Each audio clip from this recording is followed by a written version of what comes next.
नमस्कार दोस्तों, मैं हूं शिवम श्रीवास्तव। क्रैकेट लेट्स बिगिन किस प्लेटफॉर्म पर आप सब लोगों का एक बार फिर से तहे दिल से हार्दिक स्वागत करता हूं। दोस्तों, आज का लेक्चर बहुत इंपॉर्टेंट होने वाला है। संरक्षी बल एवं असंरक्षी बल यानी conservative and non conservative forces. यहां पर 2 नंबर पक्के होंगे आपके, क्योंकि 2 क्वेश्चन आने की संभावना बहुत ज्यादा रहती है। ये लेक्चर जो है हमारे सभी एग्जाम, चाहे वो NDA, air force, UP triple SC का पैट या यूपी टेट का प्राइमरी और जूनियर, सुपर टेट का जूनियर एडेड वाला एग्जाम हो, चाहे सुपर टेट प्राइमरी वाला एग्जाम हो या एसएससी का एग्जाम हो, सभी में यहां पर कवर होगा। इसके अलावा इस लेक्चर में हम एक इंपॉर्टेंट टेस्ट भी लगाएंगे जो इन्हीं क्वेश्चंस पर आधारित होगा। इसकी पीडीएफ को आप हमारे डिस्क्रिप्शन बॉक्स में, वीडियो के नीचे जो डिस्क्रिप्शन बॉक्स है वहां से डाउनलोड भी कर सकते हैं, तो आपको नोट्स बनाने का भी झंझट नहीं है। तो चलिए दोस्तों, शुरू करते हैं crack it. Now let's begin.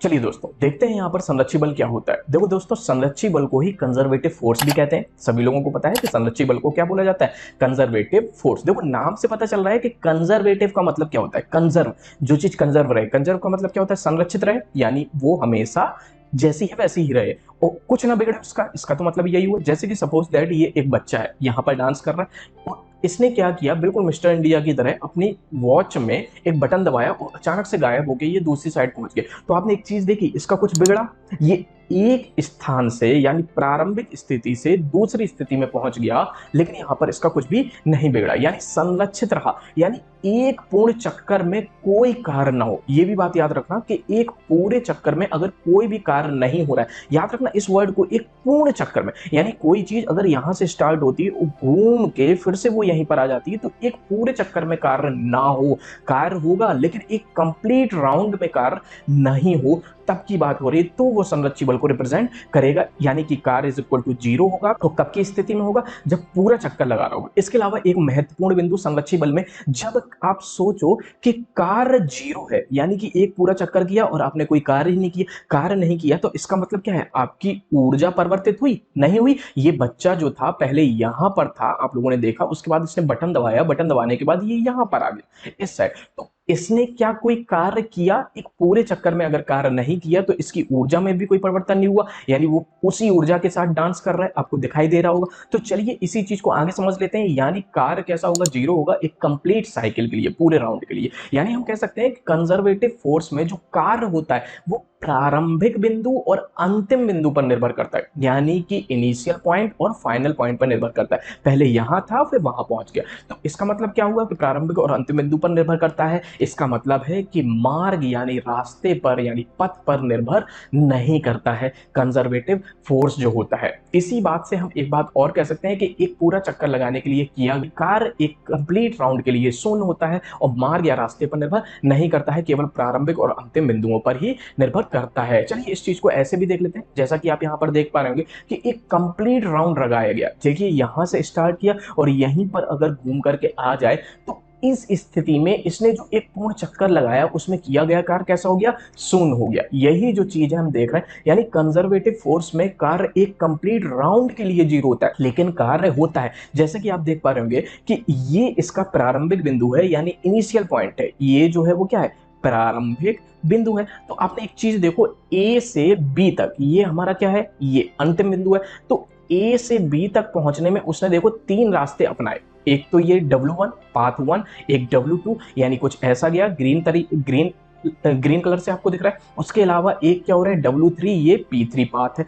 तो आप एक चीज देखो, ये मार्ग पर निर्भर ही नहीं करता है, कंजर्वेटिव यानी संरक्षी बल होता है। तो इसलिए जो किया गया कार्य है, चाहे W1 हो, W2 हो, W3 हो, ये केवल प्रारंभिक और अंतिम बिंदु पर निर्भर कर रहे हैं, यानी W1, W2, W3 तीनों एक दूसरे के कैसे हैं, इक्वल है। आई होप ये चीज समझ में आ गई होगी। कंजर्वेटिव फोर्स में अगर एक बिंदु से दूसरे बिंदु तक जाते हैं तो वहां पर जो कार्य होता है वो पाथ यानी रास्ते यानी मार्ग पर निर्भर नहीं करता है, और एक कंप्लीट राउंड के लिए जो वर्क होता है W इज इक्वल टू होता है, वो कितना होता है, 0 होता है। समझ गए होंगे इतनी बात। चलिए आगे बढ़ जाते हैं। इसके अलावा देख लेते हैं, देखो जरा क्या हो रहा है यहाँ पर कि संरक्षी बल के लिए स्थितिज ऊर्जा में किए गए परिवर्तन, जो स्थितिज ऊर्जा में परिवर्तन होता है, आपको पता है स्थितिज ऊर्जा को U से डिनोट डिनोट करते हैं और परिवर्तन को डी से, यानी जब भी स्थितिज ऊर्जा में परिवर्तन हो तो डी लगा दो। डी का मतलब होता है छोटा सा परिवर्तन हुआ।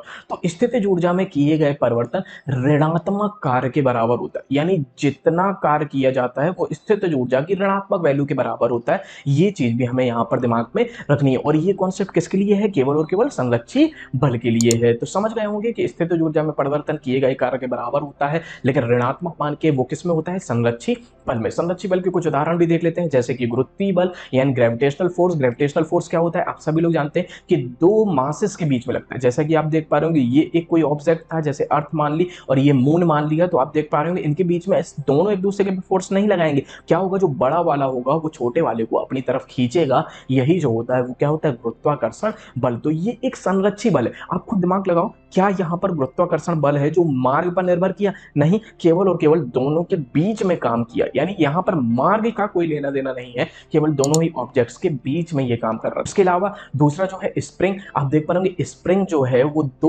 दो क्लिप्स के बीच में फंसी हुई है।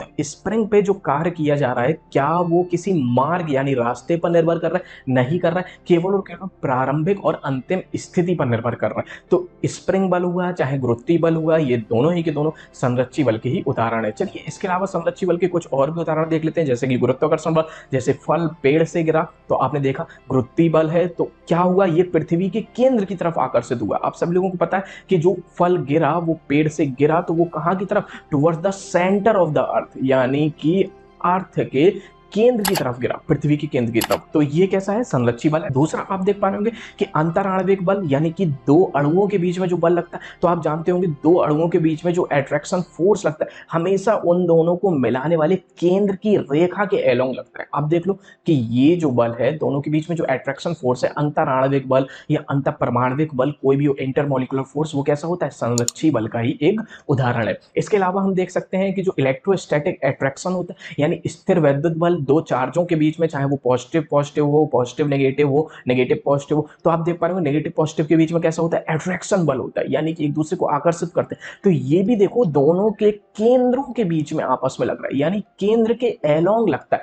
इसीलिए यहां पर एक बात और महत्वपूर्ण कह सकते हैं हम लोग कि संरक्षी बल सदैव केंद्र की तरफ लगता है, इसलिए ये कैसा होता है? एक केंद्रीय बल है। ये बात याद रखना, यानी जो संरक्षी बल होता है वो एक सेंट्रल फोर्स है।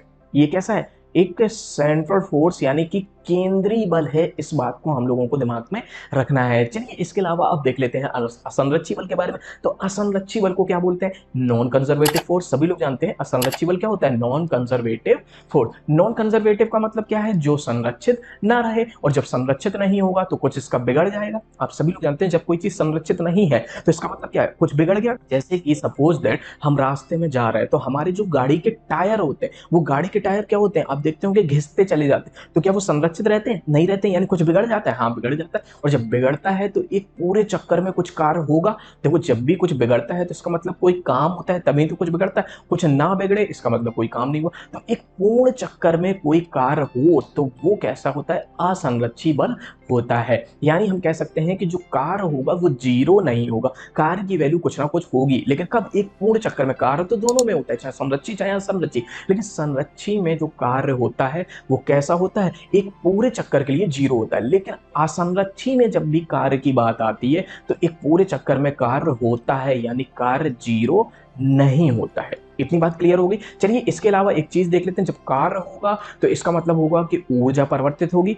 भाई जब कार्य होगा तो ऊर्जा भी परिवर्तित होगी, यानी W is not equal to zero, और असंरक्षी बल में ऊर्जा परिवर्तित होती है। यानी जो कार्य होता है वो प्रारंभिक और अंतिम बिंदु पर तो निर्भर करता ही करता है, साथ साथ मार्ग यानी रास्ते पर भी निर्भर करता है। क्योंकि यहाँ पर जब रास्ते में चलेगा तभी तो कुछ बिगड़ेगा, और जब रास्ते में चलेगा ही नहीं तो क्या कुछ बिगड़ेगा? सोचो, दिमाग लगाओ। तो वही चीज यहाँ पर भी हो गई है। यानी कि हम एक चीज कह सकते हैं कि एक पूरे चक्कर में किया गया कार्य शून्य नहीं होता है। ये चीज क्या कहलाती है? असंरक्षी बल। जैसे कि आप देख पा रहे हो, ये बच्चा है, ये एक स्लाइडर पर जैसे फिसला तो इसने कुछ कार्य किया, प्रारंभिक और अंतिम बिंदु पर तो निर्भर हुआ, यहां पर था यहां पर आ गया, लेकिन इसके अलावा आप देख पा रहे होंगे ये यहां से यहां तक खिसका तो कुछ ना कुछ कार्य हुआ, यानी ऊर्जा में भी परिवर्तन हुआ। इसकी भी ऊर्जा देखें अगर तो परिवर्तित हुई, यानी कि ऊपर था तो स्थितिज ऊर्जा थी, गतिज ऊर्जा में बदल गया। तो ये जो ऊर्जा में परिवर्तन हुआ। इसके अलावा आप देख पा रहे ये पानी है। पानी में क्या हो रहा है? जो पानी के कण होते हैं या द्रव के कण होते हैं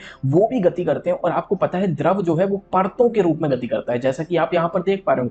तो द्रव जो है परतों के रूप में गति करता है, और इंसान जो होता है या कोई भी ऑब्जेक्ट होता है, तो दो ऑब्जेक्ट जब भी गति करते हैं तो उनके बीच में क्या लगता है, घर्षण बल लगता है। तो यहाँ पर क्या हो रहा है, घर्षण बल लग रहा है, यानी घर्षण बल कैसा है, एक असंरक्षी बल है। और आपको पता होगा कि द्रव में क्या लगता है, द्रव की परतों के बीच में जो बल लगता है उसी को श्यान बल कहा जाता है। सभी लोग ये चीज जानते होंगे। इसको विस्कस फोर्स भी कहते हैं। तो विस्कस फोर्स हो यानी श्यान बल हो, ये भी कैसा है, असंरक्षी बल, यानी ये मार्ग पर निर्भर करता है। पता चला किस तरीके का मार्ग है, नदी जिस मार्ग से बह रही है उस मार्ग पर भी तो नदी निर्भर करेगी। तो इसीलिए यहाँ पर कार्य शून्य नहीं होता है एक पूरे चक्कर के लिए। चलिए उदाहरण देख लेते हैं। घर्षण बल और श्यान बल मैंने पहले ही बता दिया कि जैसा कि आप देख पा रहे होंगे यहाँ पर भी घर्षण बल लग रहा है। तो ये आदमी देखो ब्लॉक को खिसकाने का प्रयास कर रहा है। तो ये क्या हो रहा है कि ये सतह पर निर्भर कर रहा है कि नहीं, घर्षण बल जो होता है वो सतह पर भी निर्भर कर रहा है, यानी ये असंरक्षी बल है। और जैसे ही ये खिसकेगा तो इसको भी कार्य करना पड़ेगा, इस आदमी को भी, और इस ब्लॉक का भी कुछ ना कुछ बिगड़ेगा। धीमे धीमे इसकी सतह कैसी होगी,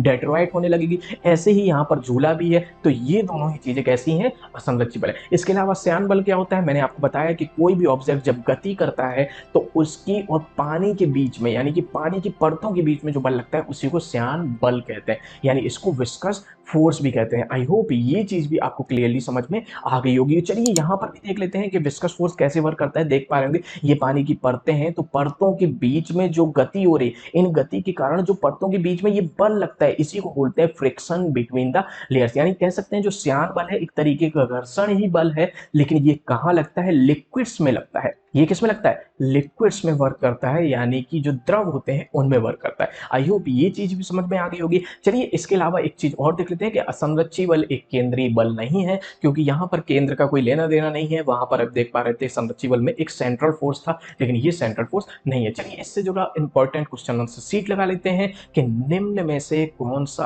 असंरक्षी बल है। असंरक्षी का मतलब क्या होता है, नॉन कंजर्वेटिव फोर्स है। तो इसके ऑप्शंस क्या हैं, गुरुत्वाकर्षण बल, श्यानता का बल, अंतर परमाणविक बल या स्थिर वैद्युत बल। तो आप दिमाग लगाइए। आप सभी लोग जानते हैं जो असंरक्षी बल होता है वो क्या होता है, जो मार्ग पर निर्भर करे, मार्ग पर निर्भर करे। तो आप देखिए गुरुत्वाकर्षण बल मार्ग पर निर्भर करता है, नहीं करता है। अंतर परमाणु बल करता है, नहीं करता है। दो परमाणु या स्थिर वैद्युत बल करता है मार्ग पर निर्भर, नहीं करता है। तो कौन सा करता है, श्यानता का बल या घर्षण बल। तो यहाँ पर कोई भी ऑप्शन होता है तो वो हम लगा देते, तो श्यानता का बल या घर्षण बल। तो आप देख पा रहे होंगे कि ये मार्ग पर भी निर्भर करता है और द्रव की परतों के बीच में लगता है। चलिए देख लेते हैं, कण द्वारा चले मार्ग की प्रकृति निर्धारित होती है।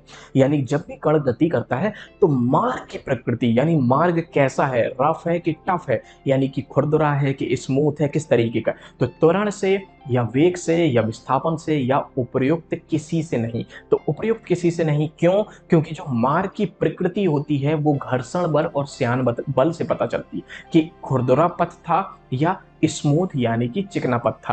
तो ऐसे ही श्यान बल भी, यानी जल जो है वो गाढ़ा था कि पतला था, किस तरीके का था, वो भी विस्कस फोर्स से पता चलता है। तो मार्ग की प्रकृति ना तो त्वरण से पता चलती है, ना ही वेग से पता चलती है, ना ही विस्थापन से, यानी इनमें से कोई भी ऑप्शन सही नहीं है। अगर घर्षण बल या श्यान बल होता तो हम समझ जाते, यानी कार्य जो है पथ पर निर्भर करता है तो वह असंरक्षी बल कहलाता है। हम लोगों ने अभी पीछे भी क्लियर कर चुके हैं इस कॉन्सेप्ट को। चलिए आगे देख लेते हैं, निम्न में से कौन सा केंद्रीय बल नहीं है, गुरुत्वाकर्षण का बल, श्यानता का बल, अंतर परमाणविक बल या स्थिर विद्युत बल। तो आप दिमाग लगाइए, घोड़े दौड़ाइए, और इसका करेक्ट आंसर है श्यानता का बल और घर्षण बल। दोनों ही केंद्रीय बल नहीं है, लेकिन गुरुत्वाकर्षण बल, अंतर परमाणविक बल ये सभी के सभी कैसे हैं, ये केंद्रीय बल है। तो आप देख पा रहे हो घर्षण बल और श्यान बल ये दोनों ही केंद्रीय बल नहीं है। आप सभी लोग इस चीज को भी जान गए होंगे। चलिए अगला क्वेश्चन देखते हैं, एक पूर्ण चक्र में किया गया कार्य शून्य होगा। दिमाग लगाइए, किसमें, संरक्षी बल क्षेत्र में या असंरक्षी बल क्षेत्र में या दोनों में या उपयुक्त में से किसी में नहीं। दिमाग लगाइए,